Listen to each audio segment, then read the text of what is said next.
Salut, c'est Antoine. Bon, aujourd'hui une petite vidéo où je vais vous parler de la ville de Daejeon, donc la ville où j'habite, et pourquoi j'aime cette ville, et aussi pourquoi pour rien au monde j'irai vivre à Séoul. Alors on commence tout de suite avec une petite présentation de la ville de Daejeon justement. Donc c'est une ville qui a 1,5 million d'habitants, donc c'est à peu près comme Lyon en France. Ensuite, au niveau de la situation géographique de Daejeon, alors c'est très simple, hein. Donc ici on a une carte de la Corée, avec la Corée du Nord ici et la Corée du Sud. On constate que Séoul c'est juste ici, vraiment pas loin de la frontière avec la Corée du Nord d'ailleurs. Au sud-ouest ici on a Gwangju, une ville assez grande, au moins aussi grande que Daejeon.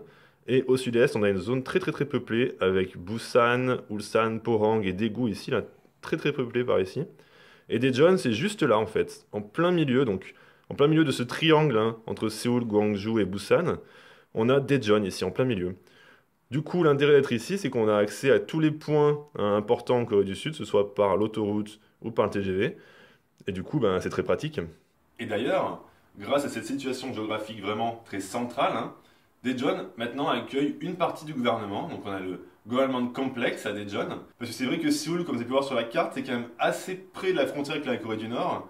Et donc le gouvernement s'inquiétait peut-être en cas d'attaque de la Corée du Nord, que le gouvernement se fasse complètement annihiler, hein, et donc que le pays n'ait plus rang de leader. Donc ils ont déplacé une partie à Daejeon et également à Sejong, une ville juste au nord de Daejeon, à environ 10 km. Donc on a des grands government complexes avec tous les bureaux de l'administration. Et également quelques grands groupes, hein, comme Olé ou SKT, ont mis leur siège social à Daejeon également. Vu que la situation vraiment est très centrale, c'est très pratique hein, pour eux pour rayonner dans tout le pays depuis cette position centrale. Après, au niveau climat, Daejeon, c'est un climat coréen assez classique, un peu comme à Séoul. Très chaud en été, 35 degrés plus la mousson, un enfer. Très froid en hiver, moins 10 plus la neige, un enfer. Il n'y a qu'au printemps finalement, on a des températures entre 20, 25 et aussi l'automne entre 20 et 25. Et puis surtout c'est sec, il n'y a pas trop de pluie ou de neige.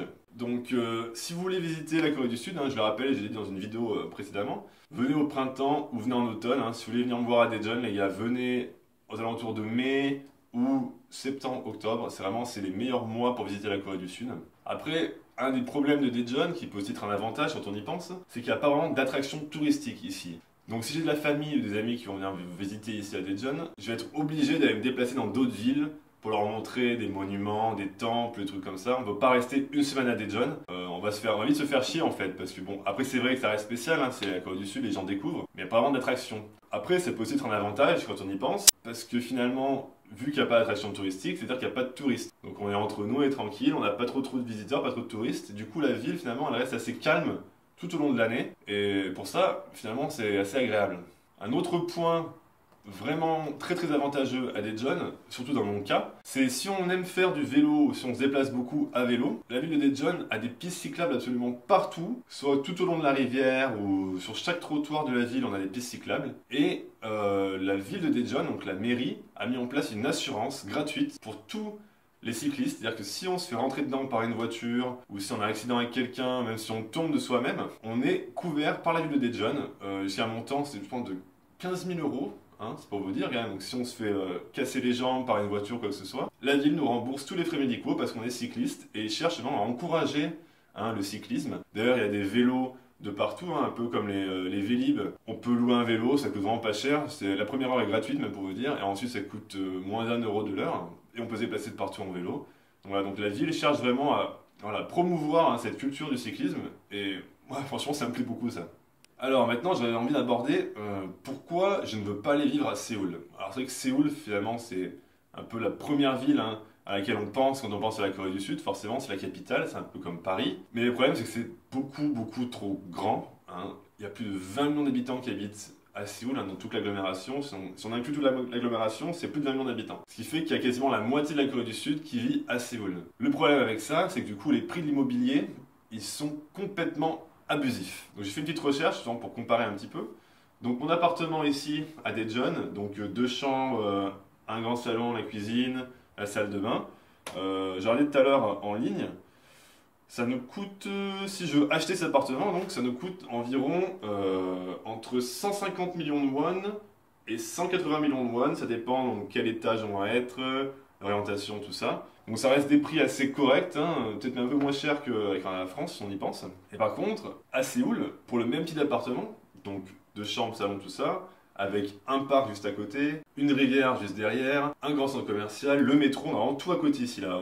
500 mètres, dans 500 mètres de diamètre, on a absolument tout ce dont on a besoin. Donc pour ce même petit appartement à Séoul, ça monte déjà beaucoup plus cher, je fais une petite recherche tout à l'heure. C'est entre 600 millions de won et 800 millions de won hein, pour la même taille, même surface, tout ça. Donc c'est des prix complètement abusifs. Personne n'a assez d'argent en Corée du Sud pour s'acheter un appartement comme ça. Enfin, quand je dis personne, vraiment la classe moyenne, hein, la classe un peu comme moi, je suis ingénieur, je gagne plutôt bien ma vie, mais j'aurais jamais assez d'argent pour m'acheter cet appartement sans faire 2 ou 3 crédits. D'ailleurs, c'est pour ça qu'à la télé, en Corée du Sud, on voit beaucoup de publicité pour les crédits express. Là, on paye juste un coup de téléphone et on a de l'argent, et avec des taux d'intérêt à 25 ou 30%, complètement incroyable. Et donc c'est ça le problème à Séoul. C'est que pour vivre à Séoul, bah, c'est super dur quoi.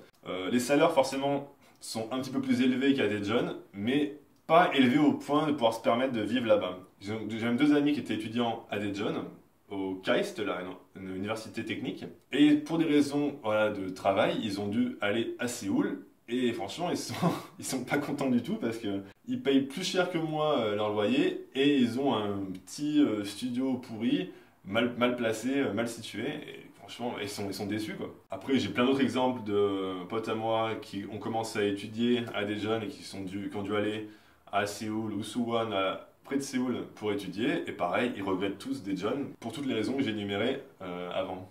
Et même, pour vous dire hein, à quel point c'est abusé les prix à Séoul, c'est donc pour le prix d'un appartement à Séoul, celui que je vous ai dit, à environ 700 millions de won, on peut avoir un appartement à Busan, dans le quartier de Haeundae, juste au bord de la mer, dans les tours High Park super modernes. Regardez. Voilà.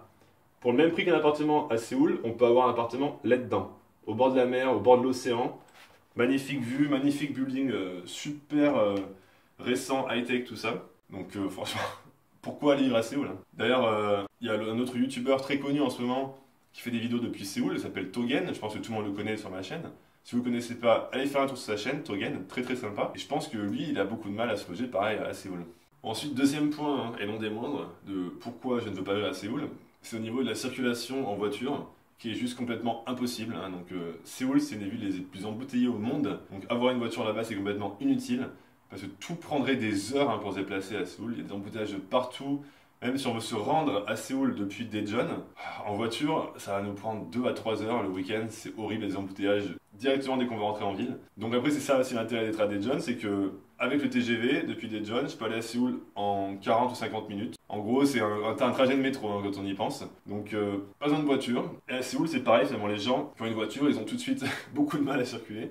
Et donc ils sont obligés de prendre le métro ou les bus. Et de la même manière, la ville est tellement grande, tout prend des heures. Si on allait voir un pote voilà, qui vit dans un autre quartier, ça va vous prendre 1 heure ou 2 pour se déplacer. Pour ce point-là, c'est quand même super chiant. Là ici, j'ai une carte du métro de Séoul. Donc c'est un sacré réseau quand même, hein, vraiment tentaculaire, là, de partout. Donc très bien organisé sur ce point-là, je ne critique pas. Le métro de Séoul est super clean, super bien organisé. Le problème, c'est que c'est très grand et très dur à vivre au jour le jour, je pense. Après, on a la ville de Daejeon ici, regardez, c'est très mignon. Hein. On a la petite ligne de métro de Daejeon, on a juste une ligne, donc c'est très facile, hein. On ne va pas se perdre. Mais franchement, ils l'ont bien dessiné la ligne parce qu'elle dessert tous les points importants de la ville. Voilà, après, c'est vrai qu'au niveau taille, hein, c'est un peu différent. Et donc, troisième point, et non des moindres, de pourquoi je ne veux pas vivre à Séoul et pourquoi j'aime vivre ici à Daejeon, c'est qu'ici à Daejeon, il y a beaucoup moins d'expatriés hein, comparé à Séoul, beaucoup moins d'étrangers vivant ici, très peu de Français. Pour vous dire, la page Facebook des Français en Corée du Sud, elle est composée à 95% de membres vivant à Séoul. À Daejeon, je suis même pas sûr qu'il y ait d'autres membres que moi, il y en avait un autre, mais là il est rentré déjà. La plupart des Français vivant ici à Daejeon, ce sont des étudiants qui sont en échange, soit au KAIST là ou à l'université de Chungnam. Mais donc ils restent pas, ils restent environ 6 mois, puis ils repartent. Donc du coup, des expatriés vivant ici, il y en a très peu. Ce qui fait que du coup, il y a une sorte de communauté hein, où tout le monde se connaît. Ici, c'est assez chaleureux, très sympa. J'ai plein de potes canadiens, américains, tout le monde se connaît, tout le monde fait la fête ensemble. Et puis surtout, les Coréens, ils sont beaucoup moins blasés de voir des étrangers. Il y a plein de fois dans le métro, dans le bus, où les gens viennent nous parler, ils sont chaleureux. parce qu'ils ont pas affaire à des étrangers 24 sur 24 tout le temps dans les rues. Ils sont moins blasés, moins froids, et puis moins pressés. Ici, la vie est un peu plus tranquille, hein. Forcément, c'est beaucoup moins grand, c'est 10 fois moins grand ici. Donc les gens sont plus calmes, plus posés, ils ont plus tendance à venir vous parler. Du coup, ça rend l'expérience beaucoup plus authentique à mon goût que de vivre à Séoul. On découvre vraiment la Corée du Sud en sortant de Séoul finalement. Séoul, c'est une ville à part. De la même manière que Paris, la ville la plus touristique du monde, où tous les gens sont blasés de voir des touristes, hein. La plupart, il suffit de voir les retours de mes potes japonais ou coréens quand ils sont là-bas, putain mais qu'est-ce que c'est que ces gens, qu'est-ce qui se passe ici? Alors forcément la situation à Séoul est beaucoup moins extrême qu'à Paris, hein, je dis pas, mais voilà, on retrouve cet aspect des gens qui vont être plus blasés, moins intéressés de parler avec les expatriés ou les touristes. C'est vrai qu'ici à Daejeon, les gens vont plus venir me parler et surtout ils vont me parler en coréen aussi, c'est un point assez important. Ils vont pas automatiquement venir me parler en anglais, ils vont parler en coréen, du coup ça pousse à sortir de cette zone de confort où on va falloir faire des efforts au niveau de la langue, hein. Il va falloir apprendre la langue pour pouvoir parler et s'intégrer. Il va falloir aussi apprendre à manger coréen parce qu'ici il y a beaucoup moins de restaurants tenus par des étrangers, beaucoup moins de restos américains ou français ou quoi que ce soit.